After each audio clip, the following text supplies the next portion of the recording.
Okay, hi everybody. My name is Ciara Heenahan from Ciara Heenahan Consulting, and I'm an inner power educator and a life and business coach mentor. And I get the pleasure today to be here interviewing the gorgeous, wonderful Eamonn Walsh. So Eamonn, thank you so much for taking the time to come and do this interview. How are you? I'm very well, and you're very welcome, and thanks for having me on. Yeah, it's a pleasure to be a part of this. Yeah. It's going to be good. Okay, so I'd like to start off, first of all, by getting you to tell people a little bit about yourself, who you are, what you do, and maybe a little bit about why you do it. Okay. So, as you said, my name is Eamonn Walsh. I'm raised in the west of Ireland, country boy, and I am a coach. I am a mindset creation coach, okay? That's what I do in the personal development world. I also do, in the business side of things, I do sales and business development coaching as well. But my passion, I suppose, and what really gets me excited is mindset creation. So it's different to mindset coaching. And I've been looking for that language for a while, actually, Ciara, because, you know, mindset coaching to me is coaching someone on a particular mindset, which is not really what I do. You know, what I do is mindset creation. So the tools you need to actually create the mindset you want, because your world, your reality to a large degree will be defined by the mindset that you have, you know. So, and some people think that mindset is something rigid that has to be permanent and you build it and that's it and you keep it that way. Well, it can be quite fluid. All you need is the tools to know how to create the mindset you want in order to create the lifestyle you want. The example I use is if you take a builder that's building a wall and you come along and you say to the builder, that wall is a little bit wonky there, it's leaning to one side or it's not straight or whatever's wrong with it. The builder comes along and says, yeah, no problem, I'll take down that wall and I'll build a new wall the way you want it, which is very easy for the builder to do because the builder has the tools, knows how to use the tools and has a lot of experience in using the tools. But to someone that doesn't have the tools nor the experience of using them, it's quite difficult for them to come and build that wall back up the way, take it down in the first place and build it back up the way it's meant to be built or they want it built.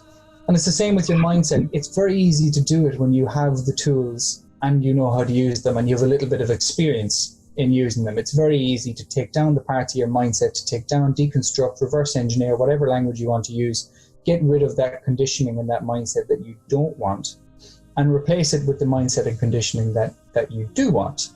So that's what I do. I don't coach people on their mindset as such. I give those tools and I coach on those tools. And that's really what I do. And where that all came from, it came from my own experience. It's something I had to develop for myself after my first business failed and my, you know, things were pretty grey at the time. Things were pretty black and bleak at the time, you know, and it was, I remember at that time I had this perception of my own reality of my world here, that it was ground zero, like a complete ruins, you know, like completely and utterly a ruin. That's what my life looked at.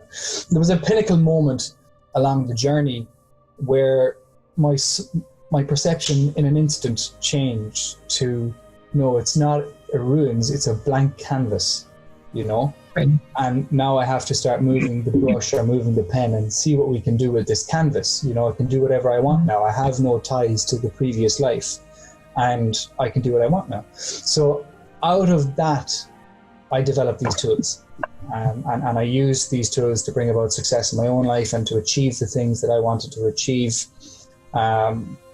And I thought I had something figured out for myself, and I thought that's great. And it to me, it never went any further than that. Just I have the system that works for me, happy days. And then eventually, long story short, I ended up sharing the tools with somebody else who did absolutely, phenomenal things with them. Absolutely phenomenal things with them. And I've been sharing them ever since. And that's where it all came from, you know. And every person that uses them, thankfully, does phenomenal things with them and uses them to change their lives. That's the consistent feedback that I get from this, is that it's life-changing. Yeah. I like the fact that you're using creation when you're talking about mindset. I think you're right. Sometimes it can be seen to be something that's really rigid. But when you're talking about something in creation terms, you're talking about something actually being created that you can recreate. And I think that's so vital for people to hear. So I like that you found that language. I think it's really good language to use. And speaking of language, that's something I'd be interested to hear your take on. So what is language to you? Oh, I love language. Language is fantastic. To me, okay, and this is part of what I teach. This kind of came later. This thinking kind of came later. I was after the tools were developed, and I'm always refining them like humans do. You know, we've been refining tools since we figured out that the rock could break open the coconut. You know, and we've been refining tools ever since then. So as humans do, I like to refine the tools as much as I can. And this was kind of a later adaptation of it, or a later refinement of it in terms of language. Language are a collection of words, and words are just sounds that we make, that we assign value and meaning to. And oftentimes, when we have a breakdown of communication, we're using language that we all understand, you know, in terms of we have, you know, an understanding for it. But yet the value and meaning that I am assigning to a word might be dramatically different, Ciara, to the value you might assign to it. And yet we're both using that sound. We're both making that noise, and we're having we think we're having a conversation based on our understanding of that sound. Yet our understandings and our meanings and our values are different. Therefore, we're actually having two different conversations. So I find it very, very beneficial when you're in a conversation to really get clarity on some things that kind of, sorry, can you just tell me exactly what you mean when you say X, Y, or Z? Because sometimes when you hear someone saying something and it's just not lining up for you and you're kind of going, doesn't make sense to me, or that doesn't sound like them, or that sounds a bit nasty maybe, or maybe that's a bit this or that's a bit that. You get your back up about something. It's more often than not, it's the fact that their value and meaning and your value and meaning are different. And we'll do a very quick example here if we can. Can you define success for me?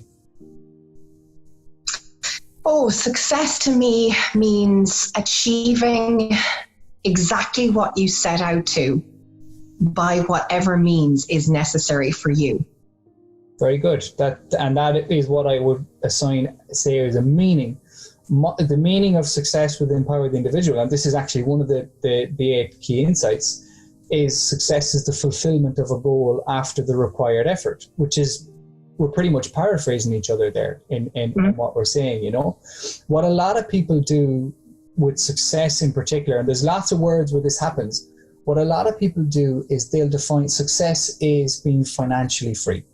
Success is having a tight family unit. Success is, you know, the career, having the job title, or success is owning your own house, or success is this. And all of that is true. All of that is absolutely true. But it isn't it's not universal. It's not a universal description. It's not a universal meaning that we can assign to the word success. So what most people are actually doing out there when they're using language, using sounds, they're using it and they're leading with the value that they assign to that word. So financial freedom is the value you're assigning to the sound. Owning your own house is the value you're assigning to the sound. You know, the career is the value you're assigning to the sound, whereas the meaning is all of those things can be defined as the fulfillment of a goal after the required effort. All of those things are goals. They're goals that we value, that we place a value on, and they have a required effort to fulfill those goals. But what I find very interesting in communication is very often people lead with the value, and when our values differ, communication breaks down. Even though we're using the same language, we're actually not. That's very good though, and I like that. I like that you are hearing the difference in that language, because it's that breakdown in communication that people have so often.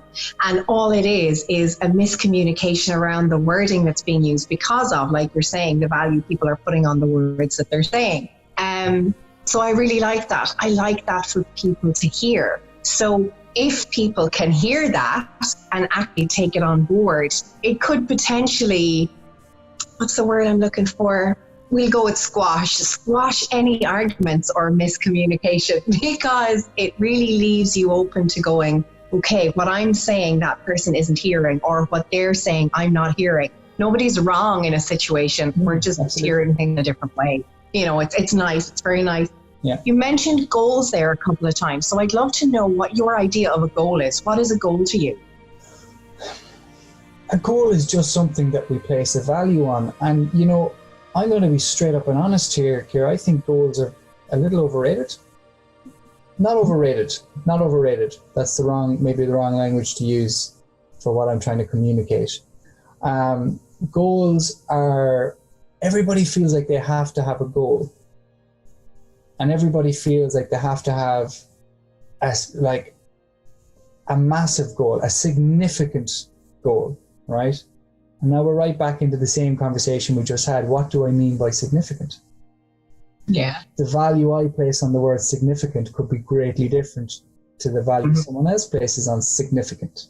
You know, are we talking about something in terms of size, or are we talking about something that has an impact? You know, a bullet is something very, very small that has a very big impact, you know, but a tank is very big, you know, so which one is significant, you know? Yeah. So again, when it comes back to goals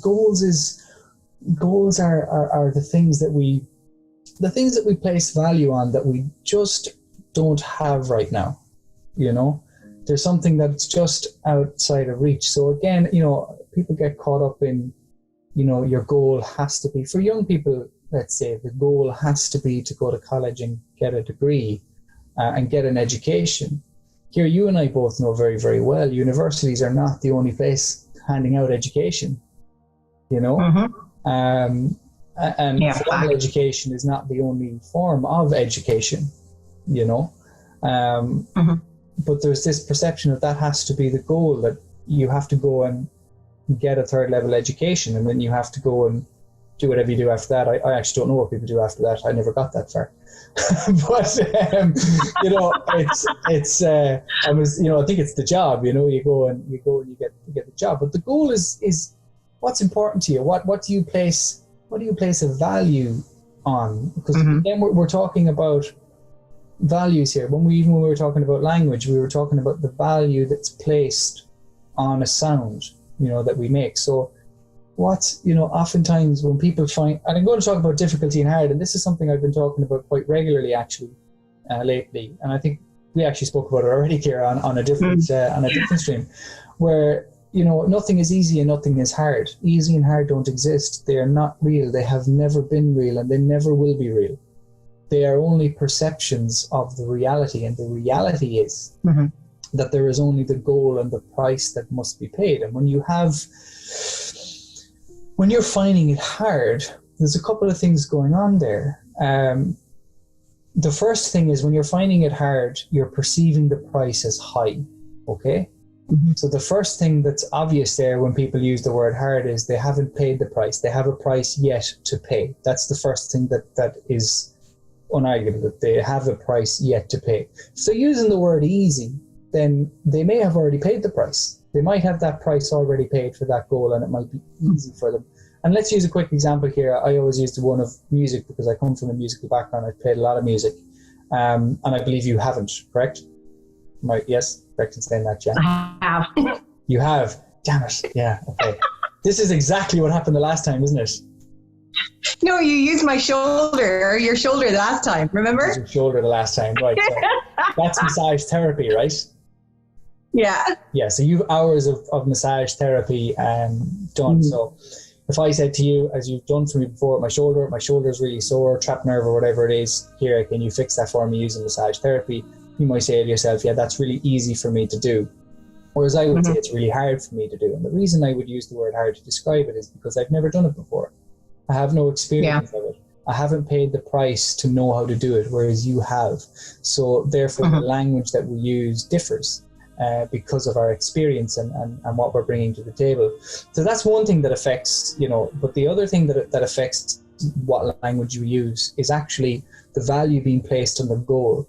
And if you're in a situation where you're trying to do something and you're taking action towards a goal and you're putting in effort and you're finding it really hard, yeah? Mm-hmm. The reason you might be finding it really hard is because you might not have that great a value placed on the goal.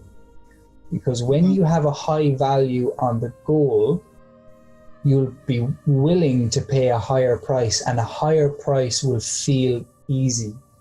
You know, a higher price will be enjoyable, you know, because you have a higher value. It's still the exact same price. You know, it is the exact same price, but your perception of it is completely different because of the value you place on the goal. So where you have a high value, you will be prepared to willingly pay a higher price. It's only when you have a low value placed on the goal and the price is quite high perceptually that you suddenly it starts to feel like it's quite hard. You know? But that's what's happening. It's not hard. I guarantee you it's not hard. It's more likely you don't have a high value placed on the goal, and that's fine. That's absolutely fine. Sometimes we come across things that it's something we have to do. We kind of know we have to do it, and you know, that's it. You know, something you really don't want to do, but you grit down and do it. Other times then you come across things that you think, and this is more often the truth actually, is you know, you think you have to do it, but you don't. You know, you really, really don't. They're the people to be aware of, aren't they? Awareness is so important in those instances. Yeah. So what I would say to people is, if you're finding yourself in that place where you're kind of going, I'm working really hard. I'm working really hard on this and I'm not getting the results I want. I'm working really hard on it. Look beyond what you're doing and look at the goal. Look at what you achieve by doing what you're doing. And what value are you placing on that achievement? You know? Yeah, good. I think perception and value, they're two things that come up so often. You know, the perception that somebody has of something and the value. Value is so important, to look at the values that you have on things and to be aware. So I love what you're saying. Really, really love what you're saying. You've got a fantastic program as well, don't you? So do you want to talk a little bit about what the program is and where people might be able to contact you if they wanted to maybe take part in your program? Yeah, so we've a program running at the minute with four powerful individuals, four truly powerful individuals, and that only started last week. So the program's on for 6 weeks. They're groups. I wouldn't take on more than a group of 5 people here at a time, just so that we can all, so that everyone get the best experience out of it, and that I can actually serve them to a high enough standard, to the highest standard I can as well. You know. Because a lot of the work I do within the program is very, very individual.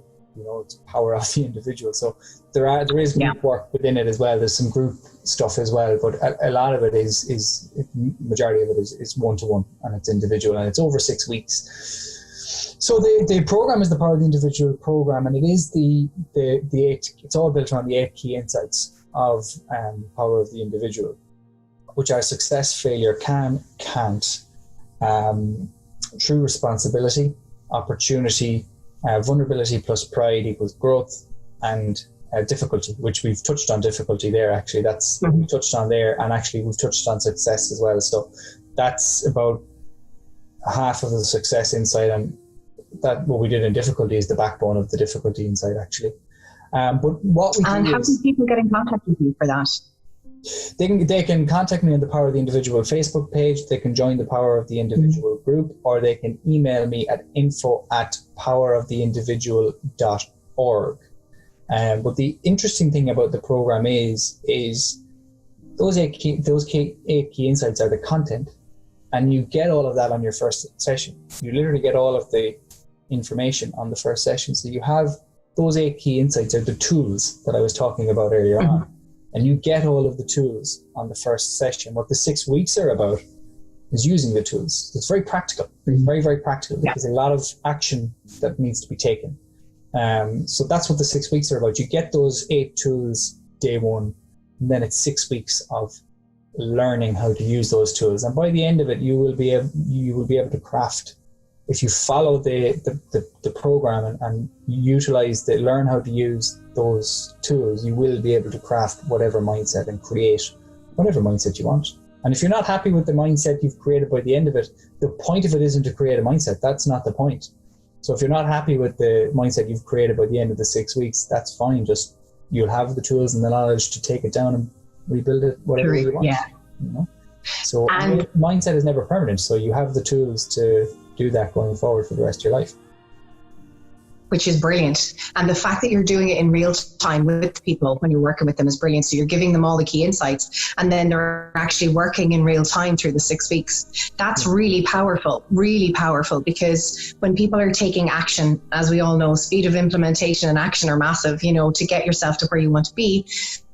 And when people go away from a program, when they have time by themselves, sometimes they don't show up for themselves. So when you're doing it in real time and you're saying, okay, you use this insight to create this action, you use this insight to recreate the mindset, you use this insight to do, you're actually just following through a real-time plan, which is really powerful because you can create so much in 6 weeks. So I love that that's the way you run it. Excellent. Yeah, so just for everybody who's listening. As you say, it's all real time. And the analogy I use is with the guys that I always have on is the block of marble. You know, you have a block of marble, and we have all the tools. And what do we want to do with the block of marble? And that's what we're focusing on within the 6 weeks. And that's what we learn. That's what we practice the tools on. Is we identify a block of marble we want to work on, and we work on it. For kind of those 6 weeks, you know. But it's, as you say, it's all real time. When people go, I'm not sure how it applies to this, we're doing it in real time, so we figure it out, you know, and we get it applied. So as I say, there's one running at the moment. We'll be starting another one. Where are we now? We're start of May. It'll probably be start to middle of June. Okay. We'll be starting another one. So now is the time if people are interested in finding out more about it. Now's the time. If you want to reach out to me, and we'll schedule a call and chat. Yes. So I have another question that I'd like to get you to answer, if you feel comfortable answering it. I'd love to know, when in your life was your transformational moment, your pivotal moment, where you went from where you were to where you are now? What was the catalyst for that, or of that, for you? Would you believe I'm actually sitting, I'm sitting where it happened, actually. I was standing when it happened. Wow. But I'm actually sitting right here, right now, where it happened. It's where I had my transformational moment and my aha moment, as you might call it, you know, and that quantum leap forward, if you want to call it that. It's also where Power of the Individual was born. It's the point in time where I would say that's when Power of the Individual was created, you know, and began. Wow.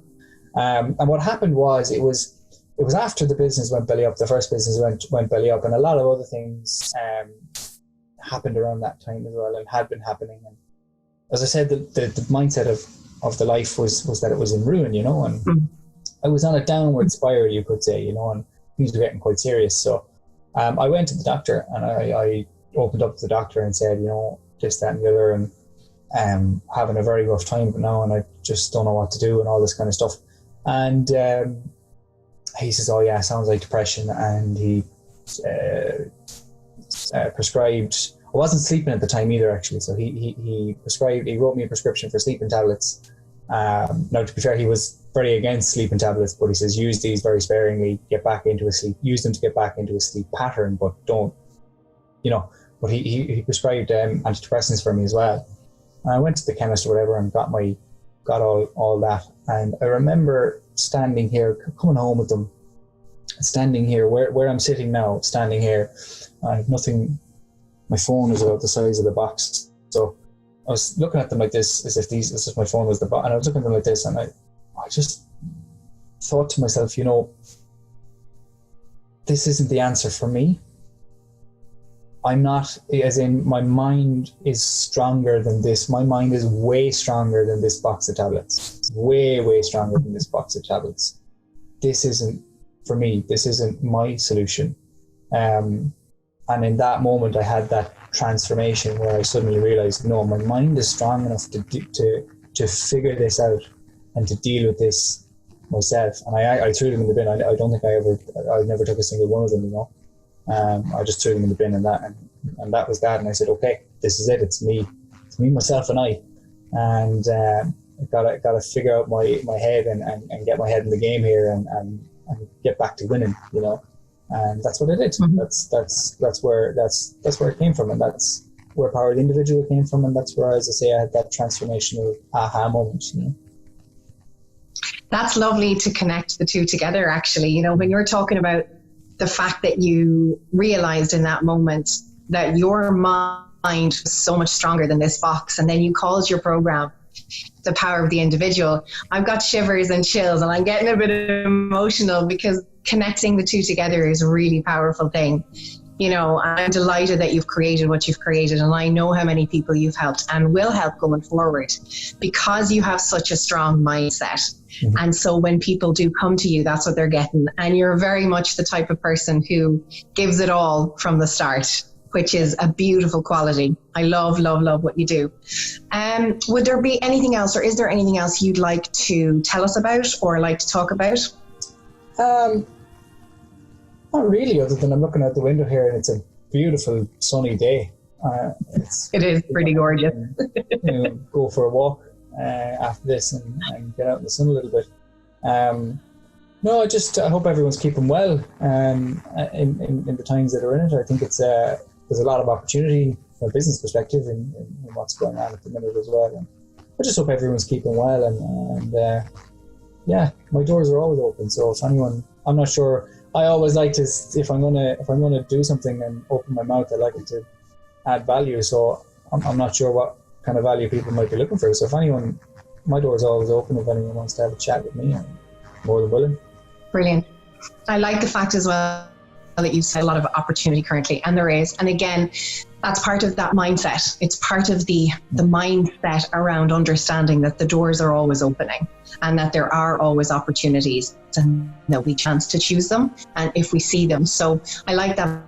And I like you said that your door is always open as well. So for anybody who's interested in getting in touch with Eamonn, you can get him on Power of the Individual on Facebook, or Eamonn, was it info@poweroftheindividual.org? Yes. Is that right? Okay, perfect. And if you have any questions or anything you'd like to know, he's more than willing to answer the questions. And thank you so much, Eamonn. You're an absolute star for coming on board, and I will chat to you very soon. You certainly will, Kieran. Thank you very much for having me on. It's been a great interview and a great process. You're more than welcome. Take care, Eamonn. Thank you so much. Take care, Kieran. Bye-bye. Bye, guys.